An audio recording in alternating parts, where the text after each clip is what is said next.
नमस्कार। ये साहित्य अर्पण का कहानी केंद्र है और आज आप सुन रहे हैं मुंशी प्रेमचंद जी की कहानी परीक्षा, मेरे यानी अलका शर्मा की आवाज़ में। परीक्षा। नादिर शाह की सेना ने दिल्ली में कत्लेआम कर रखा था। गलियों में खून की नदियां बह रही थीं। चारों तरफ हाहाकार मचा हुआ है। बाजार बंद है। दिल्ली के लोग घरों के द्वार बंद किए जान की खैर मना रहे हैं। किसी की जान सलामत नहीं है। कहीं घरों में आग लगी हुई है, कहीं बाजार लुट रहा है। कोई किसी की फरियाद नहीं सुनता। रईसों की बेगमें महलों से निकाली जा रही हैं और उनकी बेहुरमती की जाती है। ईरानी सिपाहियों की रक्त पिपासा किसी तरह नहीं बुझती। मानव हृदय की क्रूरता, कठोरता और पैशाचिकता अपना विकरालतम रूप धारण किए हुए है। इसी समय नादिर शाह ने बादशाही महल में प्रवेश किया। दिल्ली उन दिनों भोग विलास की केंद्र बनी हुई थी। सजावट और तकल्लुफ के सामानों से रईसों के भवन भरे रहते थे।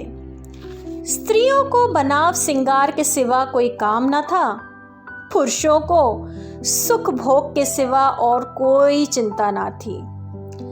राजनीति का स्थान शेर व शायरी ने ले लिया था। समस्त प्रांतों से धन खींच खींच कर दिल्ली आता था और पानी की भांति बहाया जाता था। वैश्याओं की तो चांदी थी। कहीं तीतरों के जोड़ होते थे, कहीं बटेरों और बुलबुलों की पालियां ठनती थी। सारा नगर विलास निद्रा में मग्न था। नादिर शाह शाही महल में पहुंचा तो वहां का सामान देखकर उसकी आंखें खुली रह गईं। उसका जन्म दरिद्र घर में हुआ था और उसका समस्त जीवन रणभूमि में ही कटा था। भोग विलास का तो उसे चस्का भी ना लगा था। कहाँ रण क्षेत्र के कष्ट और कहाँ ये सुख साम्राज्य जिधर आंख उठती थी उधर से हटने का नाम ही नहीं लेती थी। संध्या हो गई थी। नादिर शाह अपने सरदारों के साथ महल की सैर करता और अपनी पसंद की चीज़ों को बटोरता हुआ दीवाने खास में आकर कारचौबी मनसब पे बैठ गया। सरदारों को वहाँ से चले जाने का हुक्म दे दिया। अपने सब हथियार खोल कर रख दिए और महल में दारोगा को बुलाकर हुक्म दिया, मैं शाही बेगमों का नाच देखना चाहता हूँ। तुम इसी वक्त उनको सुंदर वस्त्र भूषणों में सजाकर मेरे सामने लाओ। खबरदार, जरा भी देर ना हो। मैं कोई उज्र या इनकार नहीं सुन सकता। दारोगा ने ये नादिर शाही हुक्म सुना तो होश उड़ गए। वह महिलाएं जिन पर कभी सूर्य की दृष्टि भी नहीं पड़ी थी कैसे इस मजलिस में आएंगी। अरे नाचने का तो कहना ही क्या। शाही बेगमों का इतना अपमान कभी ना हुआ था। हाँ नरपिशाच, दिल्ली को खून से रंगकर भी तेरा चित्त शांत ना हुआ। मगर नादिर शाह के सन्मुख एक शब्द भी जबान से निकालना अग्नि के मुख में कूदना था। सर झुकाकर आदाब बजा लाया और आकर रानीवास में सब बेगमों का नादिर शाही हुक्म सुना दिया। उसके साथ ही ये इत्तला भी दे दी कि जरा भी तामुल ना हो, नादिर शाह कोई उज्र या हीला ना सुनेगा। शाही खानदान पर इतनी बड़ी विपत्ति कभी नहीं पड़ी और इस समय विजयी बादशाह की आज्ञा को शिरोधार्य करने के अलावा प्राण रक्षा का कोई अन्य उपाय ना था। बेगमों ने यह आज्ञा सुनी तो हद बुद्धि सी हो गई। सारे रानीवास में मातम सा छा गया। वह चहल पहल गायब हो गई। सैकड़ों हृदयों ने इस अत्याचारी के प्रति एक शाप निकल गया। किसी ने आकाश की ओर सहायतावाचक लोचनों से देखा। अरे बाबा, किसी ने आकाश से सहायता याचक लोचनों से देखा तो किसी ने खुदा और रसूल का सुमिरन किया, पर ऐसी एक महिला भी ना थी जिसकी निगाह कटार या तलवार की तरफ गई हो। यद्यपि इनमें कितनी ही बेगमों की नसों में राजपूतानियों का रक्त प्रवाहित हो रहा था, पर इंद्रिय लिप्सा ने जौहर की पुरानी आग ठंडी कर दी थी। सुख भोग की लालसा आत्मसम्मान का सर्वनाश कर देती है। आपस में सलाह करके मर्यादा की रक्षा का कोई उपाय सोचने की मोहलत ना थी। एक एक पल भाग्य का निर्णय कर रहा था। हताश होकर सभी ललनाओं ने पापी के सन्मुख जाने का निश्चय किया। आंखों से आंसू जारी थे, दिलों से आहें निकल रही थीं, पर रत्न जटित आभूषण पहने जा रहे थे। अश्रु सिंचित नेत्रों में सूरमा लगाया जा रहा था और शोक व्यथित हृदयों पर सुगंध का लेप किया जा रहा था।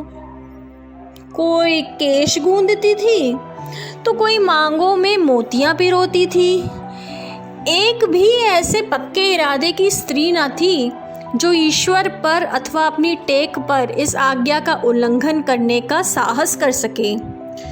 एक घंटा भी न गुजरने पाया था कि बेगमात पूरे के पूरे आभूषणों से जगमगाती, अपने मुख की कांति से बेले और गुलाब की कलियों को लजाती, सुगंध की लपटें उड़ाती, छम छम करती हुई दीवाने खास में आकर नादिर शाह के सामने खड़ी हो गई।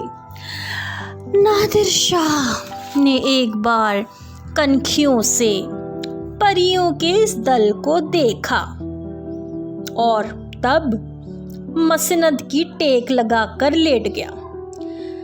अपनी तलवार और कटार सामने रख दी। एक क्षण में उसकी आंखें झपकने लगीं। उसने एक अंगड़ाई ली और करवट बदल ली। जरा देर में उसके खर्राटों की आवाजें सुनाई देने लगीं। ऐसा जान पड़ा कि वह गहरी निद्रा में मग्न हो गया है। आधे घंटे तक वह पड़ा सोता रहा और बेगमें ज्यों की त्यों सिर नीचा किए दीवार के चित्रों की भांति खड़ी रहीं। उनमें से दो एक महिलाएं जो ढीठ थीं, घूंघट की आवाज से नादिर शाह को देख भी रही थीं और आपस में दबी जबान में कानाफूसी कर रही थीं। कैसा भयंकर स्वरूप है, कितनी रणोन्मत्त आंखें हैं, कितना भारी शरीर है। आदमी काहे को है, देव है देव। सहसा नादिर शाह की आंखें खुल गईं। परियों का दल पूर्ववत खड़ा था। उसे जागते देख बेगमों ने सिर नीचे कर लिए और अंग समेट कर भेड़ों की भांति एक दूसरे से मिल गईं। सबके दिल धड़क रहे थे कि अब ये जालिम नाचने गाने को कहेगा, तब कैसा होगा। खुदा इस जालिम से समझे, मगर नाचना तो ना जाएगा, चाहे जान ही क्यों ना जाए। अब इससे ज्यादा जिल्लत ना सही जाएगी। सहसा नादिर शाह कठोर शब्दों में बोला, ए खुदा की बंदियों, मैंने तुम्हारा इम्तिहान लेने के लिए बुलाया था और अफसोस के साथ कहना पड़ता है कि तुम्हारी निस्बत मेरा जो गुमान था वो हर्फ बहर्फ सच निकला। जब किसी कौम की औरतों में गैरत नहीं रहती तो कौम मुर्दा हो जाती है। देखना चाहता था कि तुम लोगों में अभी कुछ गैरत बाकी है या नहीं, इसीलिए मैंने तुम्हें यहाँ बुलाया था। मैं तुम्हारी बेहरमती नहीं करना चाहता था।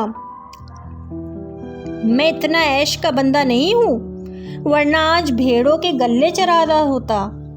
ना इतना हवस परस्त हूँ, वरना आज फारस में सरोद और सितार के ताने मनता रहता, जिसकी प्रजा में हिंदुस्तानी गानों से ज़्यादा लुत्फ़ होता है।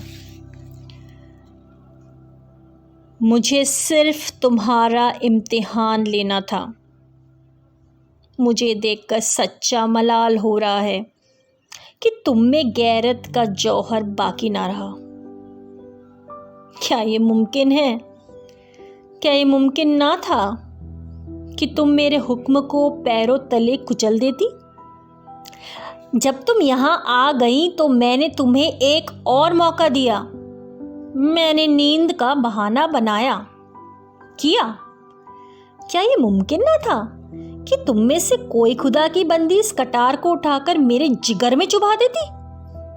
मैं कलामे पाक की कसम खाकर कहता हूं कि तुम में से किसी को कटार पर हाथ रख के देखकर मुझे बेहद खुशी होती।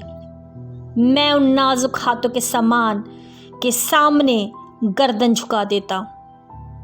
पर अफसोस है कि आज तैमूरी खानदान की एक बेटी भी यहाँ ऐसी नहीं निकली जो अपनी हुर्मत बिगाड़ने पर हाथ उठाती।